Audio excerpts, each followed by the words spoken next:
నమశంకరాయ. మార్చి 3వ తారీఖు రోజున కేతుగ్రస్త సంపూర్ణ గ్రస్తోదయ చంద్రగ్రహణం మధ్యాహ్నం 3:19 ప్రారంభమై సాయంకాలం 6:47 వరకు ఉంటుంది.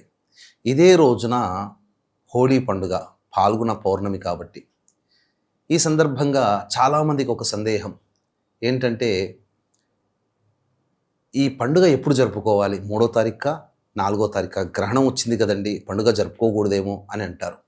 అయితే మన భారతదేశంలో ఒక్కొక్క ప్రాంతంలో కొన్ని మానములు అనేటువంటివి ఉంటాయి, అంటే ఆ అనుసరించే పద్ధతులు. మనది చాంద్రమానం కాబట్టి ప్రతి శుభలేఖలో కూడా స్వస్తిశ్రీ చాంద్రమాన వ్యవహారిక అంటూ వస్తుంది.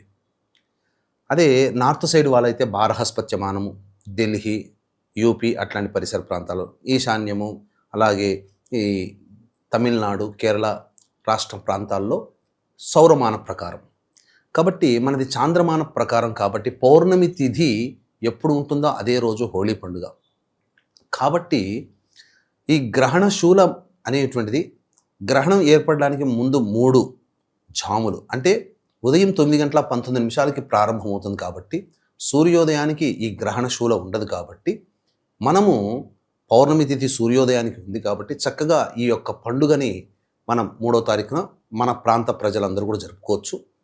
ఈ యొక్క కొన్ని ప్రాంతాల్లో ఈశాన్య తూర్పు ప్రాంతాలలో ఉన్నటువంటి వాళ్ళు 4వ తారీఖు రోజున పండుగ జరుపుకుంటారు. కాబట్టి ఈ తేడాన్ని గమనించుకొని అందరూ మన వాళ్ళైతే 3వ తారీఖు రోజున జరుపుకోవడమే శాస్త్ర సమ్మతము. అందున 11 లేదా మ్యాక్సిమం 12 గంటల వరకు కూడా ఈ హోళీ పండుగ సంబరాలన్నీ పూర్తి చేసుకొని స్నానాది కార్యక్రమాలు ముగించి భోజనం చేసుకొని 12 లోపల భోజనం చేసుకునే అవకాశం మీరు చూసుకోండి.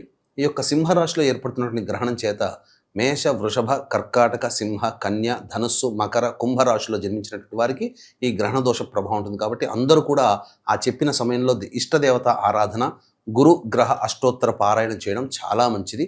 అలాగే వీలు పడినటువంటి వాళ్ళకి మన పీఠమాధ్వర్యంలో ఈ మేష, వృషభ, కర్కాటక, సింహ, కన్య, ధనుస్సు, మకర, కుంభరాశిలో జన్మించినటువంటి వారికి 4వ తారీఖు సాయంకాలం 6 గంటలకి గ్రహణ దోష నివారణ పూజల హోమాలు జరిపించి శక్తిపాతం చేసినటువంటి కరుంగలి మాల ఇవ్వడం జరుగుతుంది.